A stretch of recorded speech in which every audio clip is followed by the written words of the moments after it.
Good afternoon, everybody. It's the Wednesday before the start of the Aintree Grand National meeting. So myself and Tom, we're both here today to do some video coverage, podcasting, in order to try and help you through quite a tricky few days at Aintree in Liverpool. So Tom, we'll get into the race in a second. Just quickly, we've sort of touched on it before. What's your favourite thing about Aintree? Great crack, isn't it? Yeah, I mean, it's a pretty mad place to be, isn't it? Party life's good. The racing's equally as good as Cheltenham, in my opinion. I mean, it comes, a few weeks later, which doesn't always bode well with horses that have had a hard race. But yeah, I mean, there's a lot of horses that have, won at Cheltenham and that are running again, so it'll be interesting to see how they fare.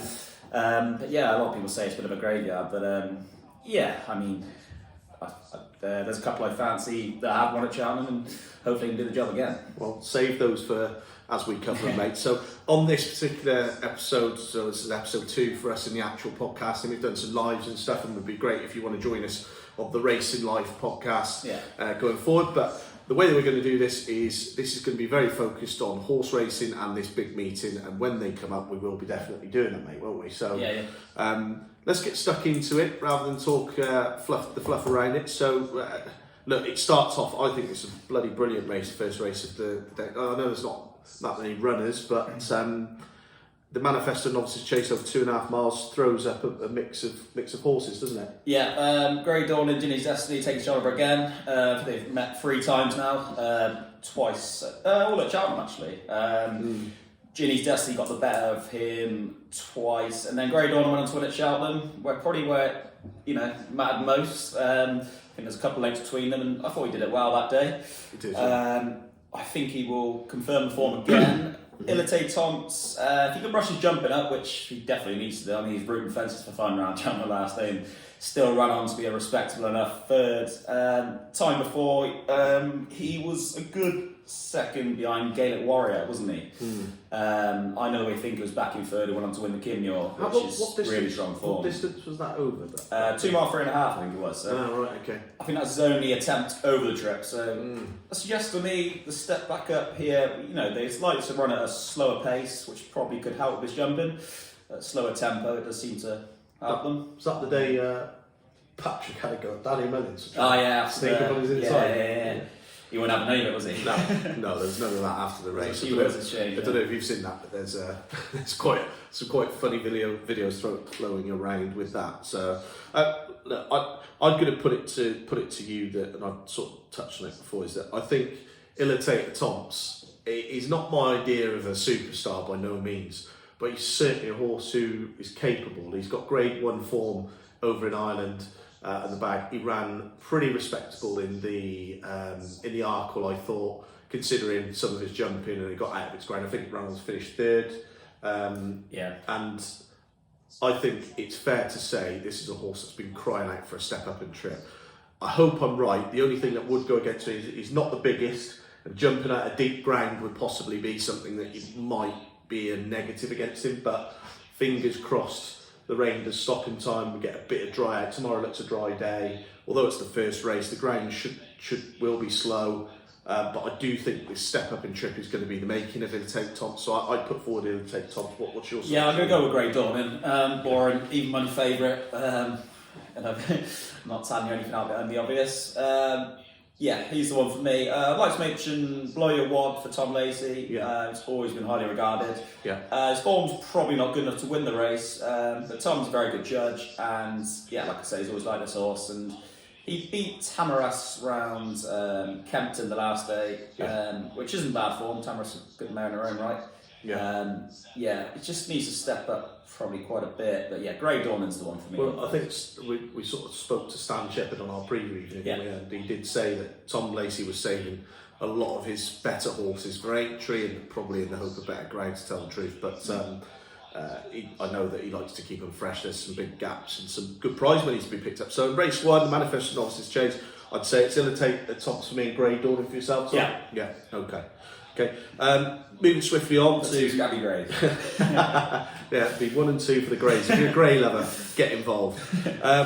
Moving on to race 2, which is the 4-year-old hurdle. Now, the eagerly anticipated big Grade 1 running of Sir Gino is probably going to be all the talk here. Can you look past Sir Gino?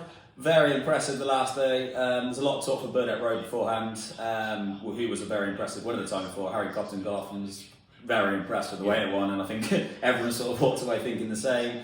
Sir Gino turned up, and I think it was trials day, wasn't it? Absolutely annihilated it by 10 lengths going away. And I mean, it's hard to look past. The worry would be the Nicky Henderson sort of current status. Yeah. It's not going to put me off. He's the best horse in the race, and it'd be a good gauge though going forward for the 3 days of Aintree. Yeah. If this horse was to be disappointing, then you'd have to have a serious question mark still over the Henson horses. Going through the others, I think Car Geese looked all over the winner of the Triumph until Masborough come along and brushed him aside quite comfortably in the end. But probably got outstayed in. I would say so. Yeah, Aintree would probably suit her better. Yeah. Obviously. Yeah, 10 stone 9, obviously gets a bit of weight off Sir Gino. I don't think it's going to be enough. Caliph de Burley for Paul Nicholls, he's a big fan of the horse. Yeah. Kept it for Aintree. Just beat one of Harry Derren's the last day around Kempton. Gibney 5, I think it was called, which went on to run in Fairyhouse and was very disappointing. So I think that's probably not good enough. So yeah, Sir Gino is the standout horse in the race. Yeah. Agreed. That's the one for me. And again, favourite, bit boring, but I'm not going to look past it. So yeah, I think Sir Gino looks, to my eyes and I know many of others, he looks a cut above. I know Nicky Henderson holds him in high regard. I heard someone sort of put a question to him about potential of him running in deep ground, which he quickly refuted as, have you not seen his first run in O'Toy where he ran in heavy going, very soft ground, and he sort of said that if he can win there, he can pretty much win on any ground. So I think Sir Gino will be a hot pot. I think he's actually reasonable value at even money. It's not many times I'll say that because I'd like to try and find the value, but Sir Gino just should win this race. It's as simple as that. Yeah. Hopefully the Henderson horses go on to do really well this week because that's definitely going to be the yardstick for the week. Okay, so again, we're going into more Grade 1 action into the next race. It's the Bowl. Often won by Paul Nicholls, isn't it? It's fair to say. He has Brave Man's Game in there, but I think he possibly is up against it. I don't know if you agree. Yeah, he has a good record on the race. Brave Man's Game's, I don't think, been at his best all season, to be honest. There's a couple of occasions early on where he was, favourite for Charlie Hall, the Betfair, he was turned over quite comfortably. Yeah. Fifth in the Gold Cup. Well, I think again it was substandard run. I don't think he's. You've had okay, but yeah, Ahoy Senor won the race last year, I believe, beating Shishkin. Yes, where Shishkin looked the winner. Shishkin looked all over the winner. Yeah, we were all on that day. We were jumping up and down, made a right fool of ourselves when Ahoy Senor were on late to colour us. But I'm going to go with Corbett's Cross. Okay. I feel he probably should have gone for the Grade 1 novice on Friday. However, I think it's interesting that Connections have pitched him into this, probably thinking that, Shishkin has his quirks, Brave Man's Game's not his best, neither's a voice in your. So that said, it's basically got Jerry Colomb to beat. Jerry Colomb in a hard race in the Gold Cup. I've got no doubts he goes into the race as the best horse. However, Corbett's Cross is relatively exposed. Run out a very, very easy win in the National Hunt Chase. And yeah, again, his jumping probably will need to scratch up a little bit. He was very good the last day, but he's run a slow race, run at a slow pace, and just going to say that just helped him a little bit, a lot of horses at Cheltenham would have had really tough races, but although running over near 4 miles in the National Hunt Chase, as odd as this sounds, on pretty bad ground, Corbett's Cross has barely known he's been in a race, Yeah. And that might be, you could look at him as one of those where you'd probably want a fresh horse. You wouldn't want something just ran over 4 miles. He's one of the easiest winners of the week. He's one of the easiest winners of the week, and unbelievable ride by Derek O'Connor. Oh, it's fantastic. Probably up there with ride of the week. If I know the way you think, he rides with a lot of confidence, doesn't he? He does. It's good to watch. He does, especially when it comes up. God, one day we'll actually be on an aeroplane as well. Yeah, Shishkin's a bit of a monkey, isn't he? He's got all the talent in the world. Well, he's the fresh horse now, isn't he? Yeah, I mean, he won well enough at Newbury the last day, but again, the form probably wasn't that strong. I think Hitman was second. Yeah. Yeah, he got the job done, didn't he? He's quite a workmanlike horse. But I'd take a chance on Corpus Cross just to hopefully improve again and get the job done. Hopefully, I'm a big Jerry Colomb fan. I always have been. I've got enough backstories to talk about where he's been a little bit unlucky at this moment in time in his career, and I think that his second in this year's Gold Cup is outstanding form considering Galopin de Champs was the winner of that race, and I'd argue that Jerry Colomb finished his race better than Galopin de Champs, who looked all out to win the Gold Cup, and Jerry Colomb was really staying well. But that's what he is. He's a thorough stayer. I just feel conditions are going to be to suit. He's going to run his race, and he seems to always do that. This is the closest period of time that he's ever ran between race to race, so that is one grave concern I do have. But I just think that if he runs up to his capabilities, Jerry Colomb will be a mighty, mighty hard horse to beat tomorrow.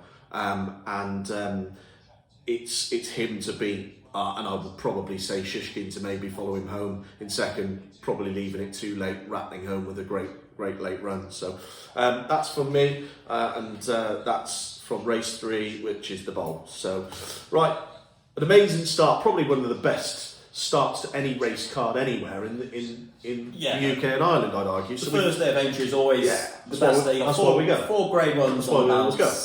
Yeah, absolutely. Reminds me of the Tuesday of the festival. Yeah. I always say that's the best day, isn't it? The opening day. Yeah.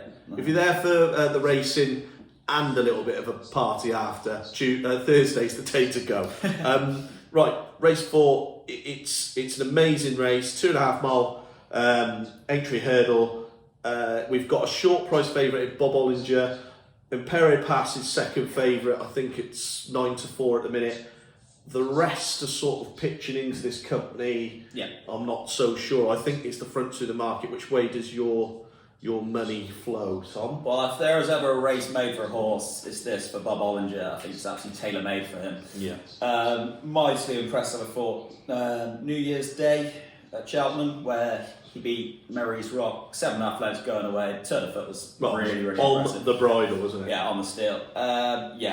If he gets beat, I'll get a taxi home. I just can't see this going to be. It's a long taxi home, and an expensive one. Yeah, well, I have enough money to pay for it. On Perry Pass, I've got a lot of respect for. He's been running against Saint Man all year. Can I ask a question? And just you might know the answer to this. I feel like this is right. Is this the first time Perry Pass has gone back over 2.5 miles since? I believe it was second to Tihapu, actually. Oh, right, okay. Am I right in saying that? Okay, but that's pretty solid form. Second to Tihapu, yeah. Yeah, okay. In the season, that form, it's an absolute standout. I think the step up and trip is exactly what he needs. It is, yeah. He wouldn't have the pace to take on horses like State Man. And actually, the last day, Bob Ollinger dropped back to 2 mile. It was 5 lengths off State Man. And there was a further 5 lengths back to Perry Pass. So, he's already beaten him. Like I said, I just think this race is absolutely tailor-made for Bob Ollinger, and I hope he gets the job done for my sake. It is. I think you're right. It's the sort of race he'll be able to travel through quite easily. Absolutely, yeah. And be able to use that turn of foot in ground where others won't be able to. The only thing I've got a doubt about, and I'll bring Imperial Pass into this, is if Imperial Pass sets the fractions and Paul Townend and he kicks, it's good. I'm just hoping that soft ground, real heavy ground, doesn't catch Bob Ollinger out. I think he'll need to be. Rachel will need to keep Bob Ollinger very much close to his quarters and make sure they don't go. I know I'm not telling her how to ride a race, but I would say Paul Townend would have his eyes more so on Rachel Blackmore and see what she's doing. To be honest, I think he'd like to make his move at the same time. Yeah. They're going to come through the race together. I'd like to mention Langadan. He steps up into Grade 1 company for the first time. It's a poor call to run it here. It's a very I bold might look move. stupid for this, but this is definitely chasing the train as title decision making. And I've seen Dan Skelton say he's going to be doing the best by all his horses. Langadan is not a Grade 1 horse. He runs like a poor handicapper until the Cheltenham Festival every year, and then that's all in the script, though. And then he writes that. I'd be absolutely gobsmacked if he's good enough to win a Grade 1 against these two horses. Bearing in mind, these two horses are able to stay within a few lengths of State Man that sort of level of horse. Yeah. I just feel as if it's trainers title chasing rather than decision making to Yeah, win no, a I couldn't race. agree more. Like I said, I got a lot of respect for Lanadan. I backed him in the last 2 festivals where he's got a job done. I thought he's even more impressive this year. One going away with it. And so, yeah, you'd like to see him running a proper Grade 1 beforehand before you could fancy to beat, the two favourites. Yeah, I mean, I can't. Bob Ollinger's the one for me. I'm not going to look past it. Simple as that. Yeah, no, I think we agree. I'll be in the Bob Ollinger camp. I just that slight niggle in my back of my head is that Imperio Pass could try and dictate the fractions because Bob Ollinger definitely be held up. So I just hope that Rachel's close enough to catch that one for pace coming over the last. Into the Fox Hunters, which probably is one of the better fox hunters that you see for a few years. There's definitely some reasonable horses in here, high class horses. I do like a couple. I'm gonna probably end up agreeing with you on one of them definitely. So what do you like? It's not a race I have a massive opinion on, to be honest.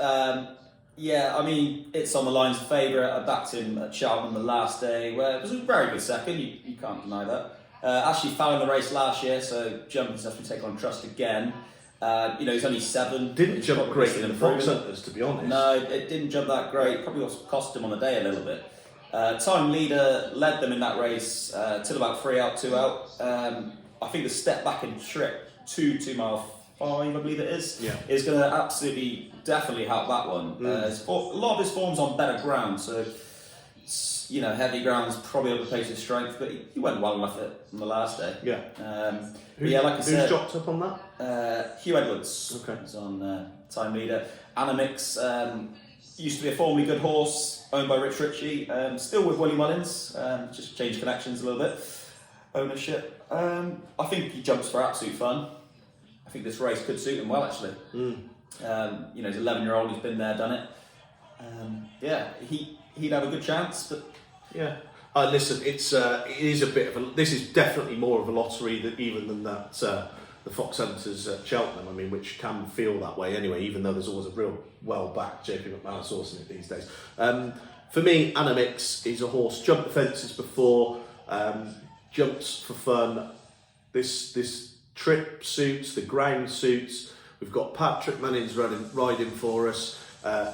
If I'm putting ticks in boxes, there's a lot of them, and that's what I'm looking for in a race like this. And Animix for Willie Mullins, who is going to be trying to win every single race because he's 3rd in the trainers' title and he's got every chance of winning it. If he wins the national, and I just feel as if every race will count this week. One at an each way price because I know we do have lots of people that like a bigger bet.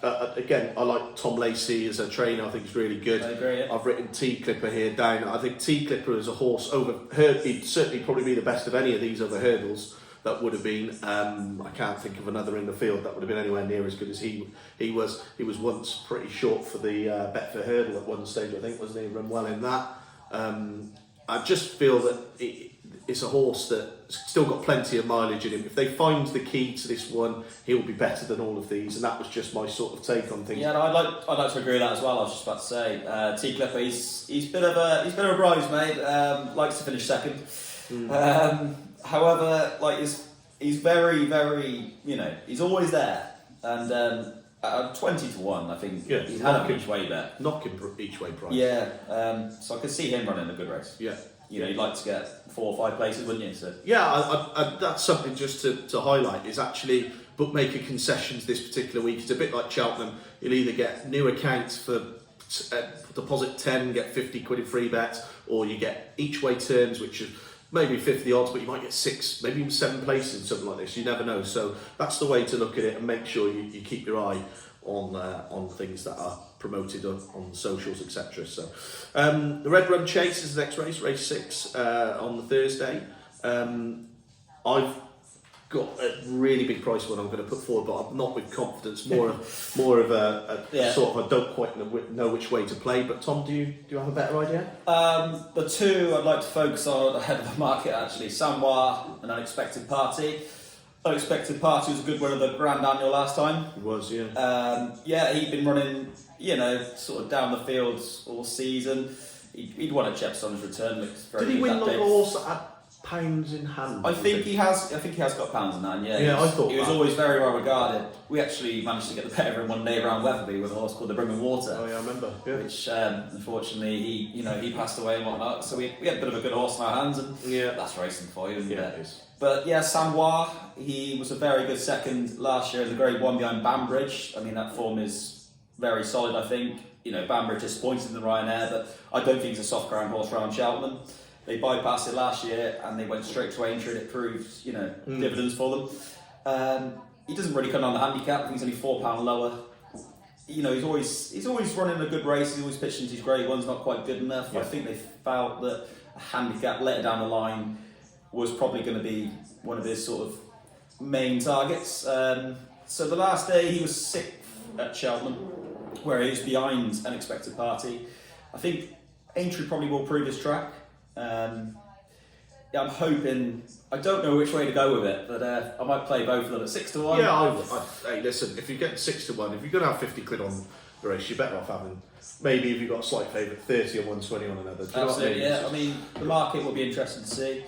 But yeah, they're the two I'd like to touch on. You better go right to the bottom of the field for me. Oh, here we go. So I'd put forward Mayhem Meyer. Okay. Who is not a classy individual by no means, but there's still something there, and in bottomless ground, again, which I anticipate being, I think this is a horse that probably has got some legs in its mark. Currently 25 to 1, running out of the handicap actually, which is a little bit disappointing. But I just think that these lightweights in these big handicaps, if you go through this race, as I've had a look at this race over the years recently, you are looking for a horse with not much weight to win it, and also there's often a big price winner.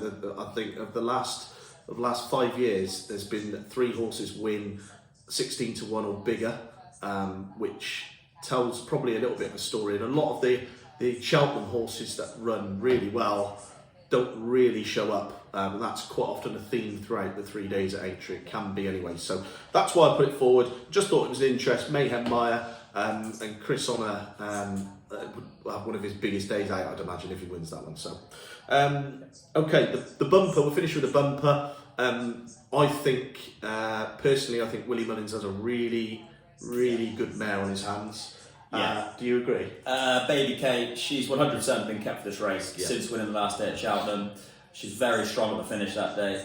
Like I said, this has been the plan for a hell of a long time now. Yeah. Kept fresh. 2 from 2 the day before didn't amount to a lot at all, really. However, the improvement stepping up the next day was absolutely unbelievable, I thought. Ran out very, very comfortable. It won at Leopardstown, didn't it, as well? I think it was like Balin Road, sort of late summer. Right, okay. Yeah. Well, she certainly showed plenty so far, and like you say, kept for this. 100%. Patrick Mullins on board. Again, just adding to that, it's quite a valuable race as well, isn't it? I'm not sure exactly in terms of the value. Yeah, Dice Enos was a good one of the race last year, wasn't she? Yeah, she was. She absolutely hosed up. In fact, I went there to back it and went off it last minute and had me in a change, right? One of them, yeah. So not that one again. Don't get put off your horses, mate. I do think actually it's a race that probably, I might be wrong, and you'll come back and tell me, but I think the race lacks a little bit of depth, to be honest. And I do think it's, unfortunately for punters in this one, I think it's between the first 2 in the market again. I think it's Skelton versus Mullins, and I think Honky Tonk Highway was a really eye-catching winner. Sandown didn't really look the winner 3-4 furlongs out, but grabbed hold of the bridle and just absolutely flew.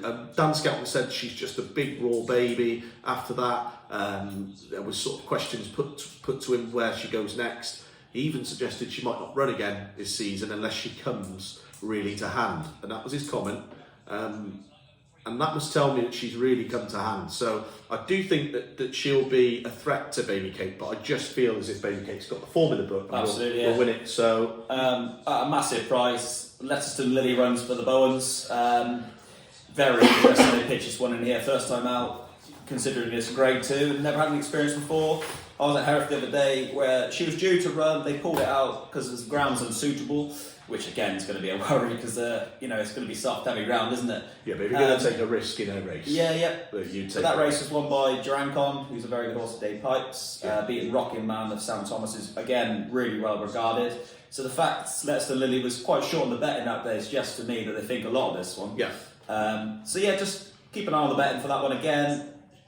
She could be good. So each way price. Okay, there we are. A couple of interesting ones for you there. Right, Friday. The cards are declared. They're out, and we're here to give you our selections for Friday as well. So, race 1 kicks off with the Mildmay Chase. I've written on my notes down here in terms of Chianti Classico. That was the one that, for me, I thought that it won the Ultima pretty nicely at Cheltenham. Again, that was a hard race, but I feel as if that looks like quite a hardened type of chaser. And there's some in here I think strike me as a little bit, possibly a bit weaker. And I sort of feel as if his experience will be put to good use here. What do you fancy? Yeah, well, he's been very consistent all season, hasn't he? He's quite an idle horse. I think he wouldn't do, massive. He wouldn't be an impressive winner.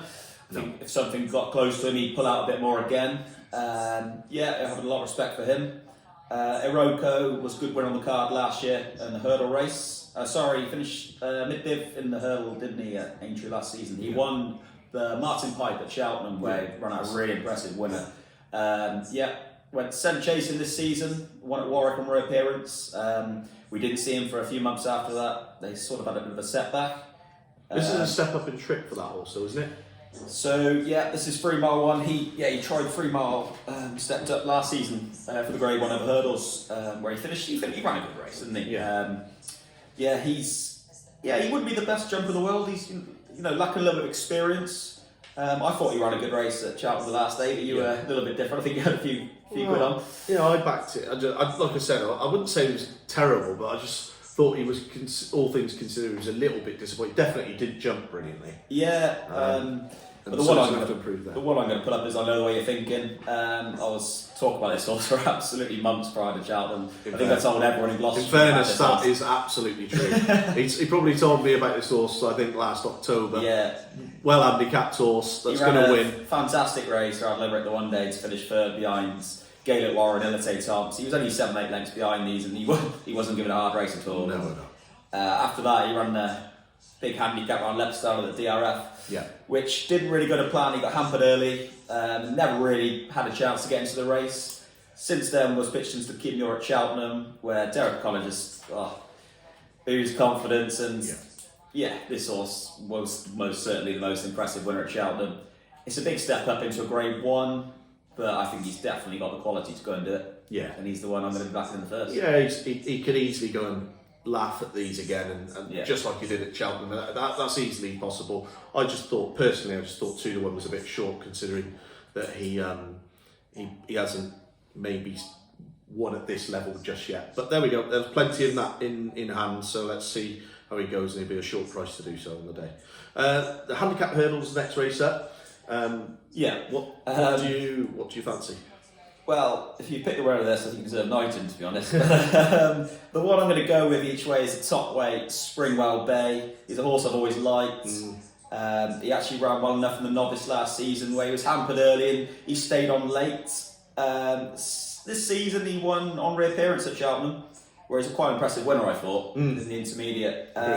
Since then, stepped up to 3 mile, and I just don't think he quite sees out that trip. So Friday, dropping back to 2.5, I think could be the answer. I appreciate he's got top weight, so it won't be an easy task, but he's got a lot of quality, this horse. Yeah. 16-1 I think. Probably Would he want the ground as soft as this? He probably would ideally want it better. However, he's been run on soft ground before and coped perfectly. Come Friday, if we get 2 dry days, because it is going to be around about 16 degrees, Yeah. So they're saying, anyway. I mean, if they get that right, it'd be nice if they got one thing right. If it dries out, I'd fancy it even more, to be honest. Okay. Yeah, in a very open race, he'd be the only one I'd sort of have a little bit of opinion for at the moment, so. Okay, and I'll put another one up at a big price. Not really, I wouldn't say, wouldn't say I'm overly massive on it, but if we're looking through, I like Santos Blue. It's a horse that I've followed, not over the hill or anything like that. It's just a horse that I've kept an eye on for the last couple of years. I had a few bets on it where it's won, therefore it becomes a horse you keep an eye out every time it runs. It won last time out really nicely at Utox, finished with a fair old rattle to come home. Finished very strongly. That was in pretty bad ground. Utox always is bloody bad ground anyway, unless you're in the middle of summer.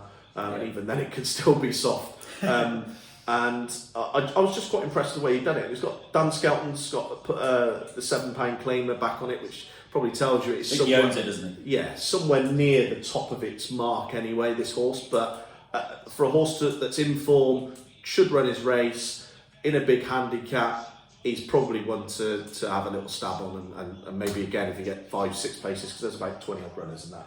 It's worth a play in. Absolutely, yeah. Then we've got the novice hurdle race, which is a really good renewal of this. Very good race. Go on, mate. I'll let you kick us off with Mystical Power, Firefox, the second and third in the Supreme this year, reoppose again. Mystical Power actually looked like he was going to win the Supreme, I thought, before Slade Steele came back around late. Firefox, I was banging about this one again, months and months prior to Cheltenham. I was all over him.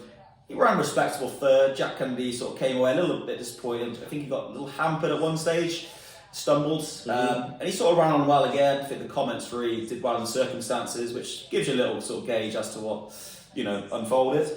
I'm going to stick with him. Okay. I have to. Yeah. Duty bound to spend his hard-earned cash. We've all got that one horse we follow off a cliff. Yeah. You spend a lot of money doing so, but we'll get it back. Hey, he's a really nice horse, Firefox, and he'll be a cracking chaser. He's actually the only horse to beat Ballyburn. Yes. I keep saying this. True. That form's just absolutely incredible. He's going to be a cracking chaser next year, Firefox, I think, if that's the way they go with it. It looks like it probably is. I think a lot depends on how he gets on Friday. If he was to win the race, he may set the hurdles. Although connections might feel like stepping up into over fences might be the making of him. Looking through the rest of them, Dysart Enos has been kept for this race, bypassed Cheltenham. Soft ground, heavy ground, if it was to be, probably wouldn't be ideal for this one. It's got all the ability. She's the mare, so she's getting a £7 allowance, which is going to be a massive help. She comes there a fresh horse, and I know Fergal's very, very complimentary about it, isn't he? So. I tell you, I think the two mares are the ones to follow in this. Golden Ace and Dysart Enos, both for two very different reasons. One is Dysart Enos, not just because Fergal's someone we both have a good relationship with and get on with really well and stuff and know, but actually because Dysart Enos has got really good form. It's a horse that is really highly thought of.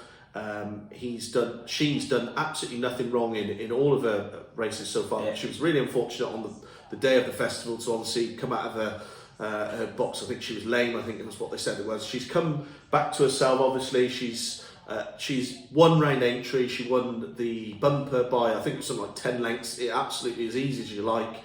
She looks an aeroplane at times, and like Tom said, get in the way.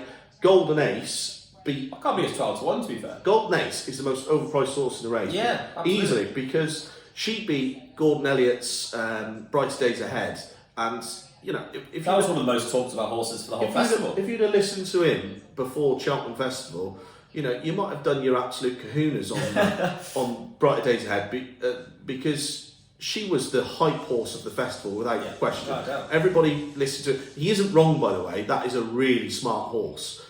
She is really good. I just think this might be a really classy crop of mares. There's actually no fluke about it whatsoever. Yeah, this might be a classy crop of mares, and I think Golden Ace at 12-1 is a monster price. So she is trained by Willie Mullins. Yeah, what price should she be? You've beat me to that question. Absolutely. She'd be favourite. Yeah, well, she'd be one of. She'd be favourite. She just won at the Cheltenham Festival. Certainly overlooked. Yeah, I think the two mares are the two mares. They finished first and second in the bumper last year. And I think they finished first and second here. I think the unfortunately the Geldings, the boys, I don't think they're a great crop this year. I think Slade Steele was a poor winner of the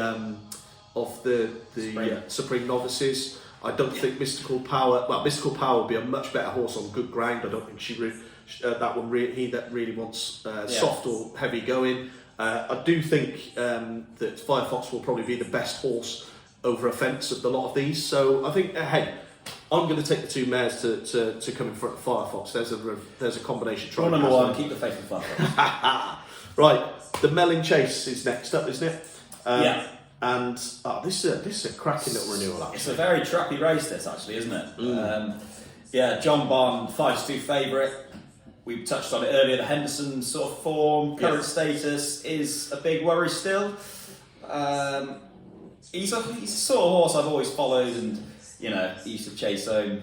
What's your good horse of El Fabiolo? Yeah, He talk about that horse. Oh, stop! I mean, I kept on following John Bond every single time. El Fabiolo just If you're listening or watching, annihilated. if you're listening or watching this at any point, I'd love to know how much El Fabiola let you down for at the Cheltenham Festival. Let's have a competition. Let's see how much El Fabiola let you down for. There's always one that saves the bucket. I'm telling you now. I think he's borderline saved the industry. That horse. Absolutely, yeah. Paid a lot of money to do so. Yeah, probably. No, we didn't. We don't believe in that stupid stuff. Doesn't go on, does it? No. Envoy Allen's a horse I always follow. He won me a lot of money a few years back when he won the champion bumper. Yeah. The sixth time that day. I'll tell another day like that anytime soon anyway. Thursday, I told you we'd take the wheelbarrow. I backed him in the ride out the last day. It was a very good second behind Protectorat. I actually thought he looked the winner. Yeah. Just probably Protectorat, he gets further, doesn't he? So I think that sort of stamina really helped when it came to it. Ran a really solid race. I haven't got a massive opinion just yet who I think is going to win it. Pick Dory, I think he's a proper Ascot horse. I think he's a right-handed horse. Yeah, left-handed, he just doesn't seem to do the same. Away from Kempton, Ascot sort of would worry you. Whether he is just one trick pony, I don't know. Although I will say this, Pick Dory is a much better horse than he's rated. I think 362, Mike. I think he's. I'm one of them knocking about around here. Yeah, well, I think I'm just saying. I just feel as if Pick Dory is.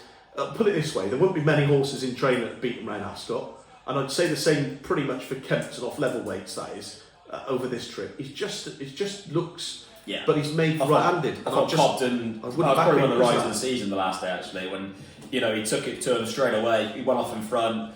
He knew L'Impresse probably needs further, and he just took the run out of him from a very early stage and just proved really hard to peg back. And I don't think he's going to get away with that round Aintree on Friday. If I'm really pushed to have a bet, I'm going to stick with Envoy Allen. Okay, I'm going to pose something to you here, and I think gets the job done. If Sergino wins. And what else has he got running? Has he got anything else running? Well, Shishkin. I mean, he'd be obviously okay, so let's just say that if Sergino wins and Shishkin either wins or gets touched off, I think John Bond will be 6-4. That's how I see it. That's not a bad shot. Good. So if you fancy John Bond, as soon as Sergino runs his race, I would advise you to go and back John Bond. Wait until that moment, because obviously we're watching out at the moment for Nicky's horse. There's no disregard to Nicky Henderson or anybody who has this sort of situation in their yard, but when horses aren't right, they aren't right. It's as simple as that. There's nothing you can do. You have to wait for them to come back to hand, and you need to see that with your own eyes. And that's how, if your eyes help your pocket, this is one of those instances just to keep an eye on. Well, he absolutely bolted there last year, didn't he? I mean, it's a weak enough grade one that. But yeah, his horse got a huge lot of respect for. Yeah. But again, I think just to touch on those early horses of Henderson, see how they go, is again going to be an absolute pointer for the week. It's probably the best advice you can take from backing Henderson horses for the whole 3 days of entry. For me, just quickly, I'm not going to tell you much more about it, but I'm going to take a little educational stab that Protectorat is currently now running over the perfect distance on the ground it likes, over the sort of tracks it likes, sort of left-handed track. I just think that he might just be the horse to stick with. I think he might be on the up again after taking a couple of knocks late last year, early this year. So, okay, race 5 is the Topham. Blimey, this is another throw a dart at it, so that's what I've done. I'll let you start this one, mate. I'll put 2 forward. Frero Bamboo is a horse that is definitely somewhere near one of my cliff horses. I need to really get that. I wouldn't mind it if you retired that, Venetia, just if you're listening. It's costing me a lot of money. How much you got to put on it to get your money back? I don't want to. Wheelbarrow full. I do not want to guess. But Frero Bamboo's definitely one. And Ben Pauling's Your Darling is the 2 that I put forward. Yeah. I just don't really have a massive sort of inclination for anything. It's just I'm just going with informed yards. Bill Baxter won the race last year, Yeah. off 10.7. He's got a great chance again, hasn't he? He's been knocking about this season, probably not setting the world alight, but he'd have had this in mind all year. Again, he probably will put up a big show. Shake him up, Harry's going to miss out on getting in the national, isn't it? I believe so, yeah. Because that's where they wanted to run it. It's going to get in here, and that'd be a popular horse. Harry Redknapp's horse again, which won at the Cheltenham Festival. But I don't know whether I want it over these fences. I don't know. Yeah, well, you have to take that on trust, wouldn't you? But James de Burleigh's a horse. William Munn's always quite highly regarded. He hasn't really gone on and sort of reached that level he probably hoped he would. Ran 7th the last day around Cheltenham. It's his first time over these fences, so it'll be just see how he gets on. There's a bit of money touched around for it, 14s and 10s already, which suggests to me they're probably hoping he's going to relish the test. I would look at him as well as Bill Baxter, hoping he can repeat the job again. But there's some actually quite classy horses in here. There often is, to be honest, and it's a stepping stone to future nationals normally, which is one of the things you're looking for. Something that loves the fences, stays. Yeah. Maybe you might want to back it for next year's national, depending on how things go. So, should we move on? Yeah. So race 6 is the Sefton Hurdle, isn't it? Yeah. Really, a great one. It's a great one as well, isn't it? Yeah. I do like one of Henderson's horses here. Shanghai Bob. What was it? Shanghai Bob. You're good at English, isn't it? Not Shanghai Bob or Shanghai Bob. I won't be punting this unless I've seen some reasonable light of enthusiasm from the other Henderson runners, but if I do, I'll certainly be backing it. I feel as if this is one that would have run well at the Cheltenham Festival given the outcome of the actual race in itself. The Donnellys have got 2 in their Dancing City, I think is the other one they got in there, which is obviously from the Mullins stable. That'll obviously have its supporters, but you know what, I just thought I had a few quid each way anti-post on this for the Cheltenham Festival. I don't want to give up on it yet. I haven't seen it do anything wrong, just the simple fact that they didn't run it because the horses were wrong. I'm going to follow it again. Yeah, well, I touched on Shannon Bob. I actually fancied it for Cheltenham as well for the Albert Bartlett. His form doesn't set the world alight, winning at Plumpton, and then went on to win at Cheltenham where he Destroy the Evidence, which that form's not good enough. However, it's a very workmanlike horse who's got a lot more to give, I think. I think in a better run race against better horses, he's that sort of horse that will pull out more. Sort of the way he won at Cheltenham, the further they went, the better he got. He's going to have to step up, that's for sure. I backed reading Tommy wrong at Cheltenham last time, completely flopped. That'd have to be a worry, only a month turnaround. So, Dancing City's probably the standout horse in the race. Which race did Reed and Tommy wrong run? The Albert Bartlett. Okay, so they ran that in the wrong race anyway for me. I don't think that stays for him. Dancing City was 3rd in the race. Again, that ran a good race to be fair. He has 7 lengths or so to make up on the Jukebox Man, who is in this race as well. Very unlucky loser, I thought, that day. Got touched off on the line by Croke Park, I believe it was. Stella Story. Who I backed at 33 to 1. Just for you guys. Just so you know. I purposely made a mistake there, so you get that in. Boom. Jukebox Man, it'd be nice to see him get, a little bit of revenge, I think. I think he's held on to a little bit longer this time. If he was held on to longer at Cheltenham, I think he probably would have got the job done. Jockey may have got a little bit excited, I thought. So Jukebox Man probably would be my choice for the race. Okay. And I think Shannon Bob is the one to chase him out. Okay. Yeah. I don't see anything else to really oppose or put anything different forward than that. I think we've given enough reasoning and stuff like that. It's an open race, and I don't think you can be put off too much in the race. But our selections is Shannon Bob, which is nice to hear we're in agreement again. Well, I said... Go on. I think I'm going to go with the Jukebox Man, actually. Oh, did you? So I said. Oh, sorry, man. Sorry. Thought you were just... making my own decisions for me now. He should be going with Shannon. No. Okay, so Tom's the Jukebox Man. If he holds... Shannon's chasing my reverse forecast. There we go.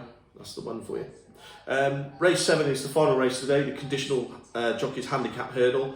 Well, I'm putting forward. Can I go first? Yeah. Of course, yeah. I'm going to go Bruce Show.